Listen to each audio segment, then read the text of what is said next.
सुप्रभात बच्चों, कैसे हो आप? आशा है आप सभी स्वस्थ होंगे और मेरी वीडियोस को भी शेयर, लाइक और सब्सक्राइब कर रहे होंगे। बेटे, हम पढ़ रहे थे अपना पाठ 2 वर्ण विचार, जो कि हमारा पिछली वीडियो में पूरा हो चुका वर्ण विच्छेद के साथ। आज जो हमें करना है वो है इस पाठ का पाठ अभ्यास। तो चलिए देखते हैं कि पाठ में कौन कौन से प्रश्न दिए हैं। तो देखिए, पहला प्रश्न है, दिए गए व्यंजनों को उपयुक्त वर्ग में लिखिए। तो 3 वर्ग बनाए हैं। पहला स्पर्श व्यंजन, फिर अंतस्थ और फिर ऊष्म व्यंजन। ऊपर नीले रंग से कुछ व्यंजन लिखे हुए हैं, हमें इन्हें अलग अलग कैटेगरी में, अलग अलग वर्ग में डालना है।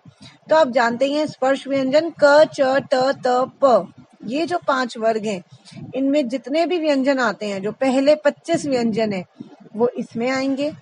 य, र, ल, व अंतस्थ में आएंगे।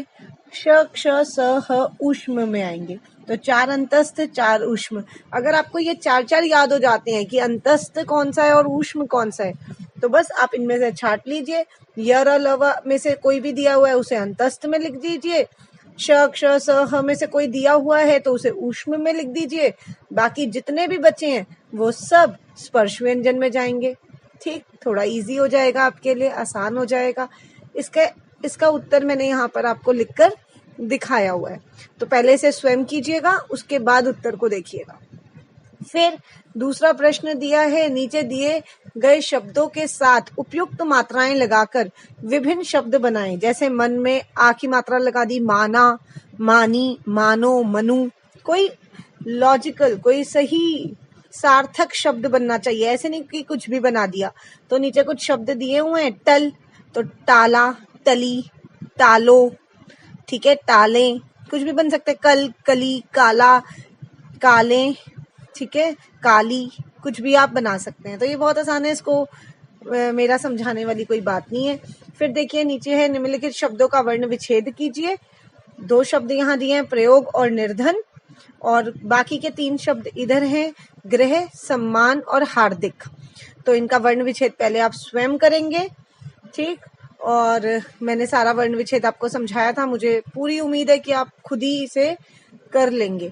उसके बाद देखिए प्रश्न 4, अपने मित्रों के नाम लिखिए और उनका वर्ण विच्छेद कीजिए। बहुत आसान नाम लिखने की जरूरत नहीं है। अमन, रमन, थोड़े मुश्किल से नाम लीजिएगा। सार्थक, कृतिका, थोड़े मुश्किल नाम लिखिएगा, तभी आपको फायदा है वर्ण विच्छेद करने का। तो मित्रों के नाम, अपने परिजनों के नाम, किसी के भी आप नाम लिखिए और उनका वर्ण विच्छेद कीजिए। ये मैंने उत्तर 3 का पहले आप खुद करना, मैंने फिर भी आपकी आसानी के लिए इनका वर्ण विच्छेद करके दिखा दिया है। अगर आपको कहीं आप अटकते हो या आपको अपना आंसर चेक करना है, तो आप यहाँ से अपना आंसर, अपना उत्तर जांच सकते हैं, चेक कर सकते हैं, ठीक। मगर पूरी कोशिश कीजिए कि पहले खुद करें। फिर देखिए प्रश्न 4 दिया है, सही और गलत का चिन्ह लगाना है। ऊष्म व्यंजन में हवा रगड़ खाकर गर्मी उत्पन्न करती है। तो क्या आप सहमत हैं? ऊष्म व्यंजन में हवा रगड़ खाती है गर्मी, तो ऊष्म का मतलब ही गर्मी है, ऊष्मा, गर्मी, तो ये सही है। स्पर्श व्यंजन में जिह्वा मुख के एक भाग को स्पर्श करती है? नहीं, जिह्वा मुख के अलग अलग भागों का स्पर्श करती है ना। कभी तालु, कभी मूर्धा, कभी दंत, कभी ओष्ठ, तो अलग अलग भागों को स्पर्श करती है। अड़ा और अढ़ से कोई शब्द शुरू नहीं होता। हाँ बिल्कुल, ये या तो मध्य में आता है या तो अंत में आता है, इनसे कभी भी कोई शब्द शुरू नहीं होता, सही है ये।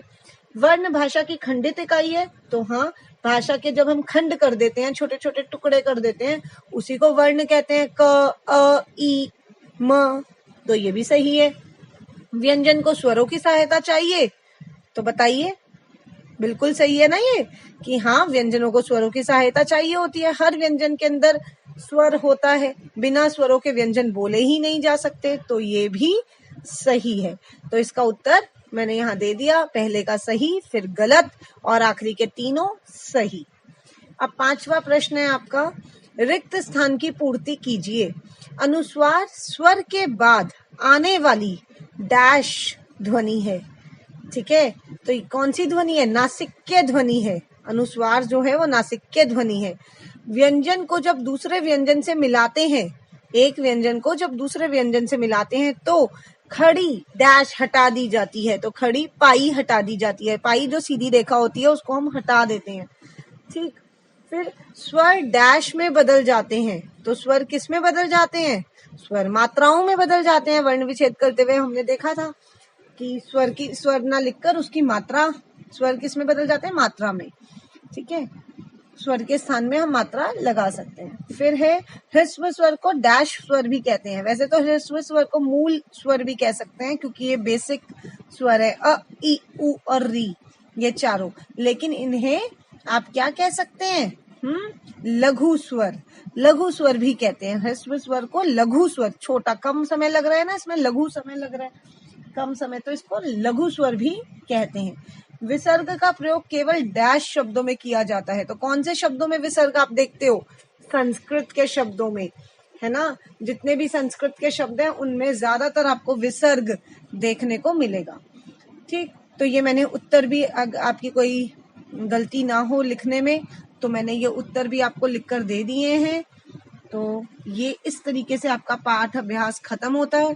अब बात उठती है इसे हम करेंगे कहाँ, क्या हमें इनको कॉपी में करना है? तो बेटे जिन बच्चों के पास किताबें हैं वो इन्हें किताबों में ही करेंगे, किताब में बैक एक्सरसाइज फिल करेंगे। और जिन बच्चों के पास किताबें नहीं हैं वो क्या करेंगे? वो इनके उत्तर कहीं रफ नोटबुक में लिख लेंगे। जब आपको किताब मिलेगी तो आप उनको वहां पर लिखेंगे। ठीक, इन्हें कॉपी में करने की कोई जरूरत नहीं है, ये बस समझना है आपको। और अगर फिर भी कोई दिक्कत परेशानी होती है तो क्या करेंगे? मुझसे कमेंट बॉक्स में जरूर पूछेंगे। ठीक।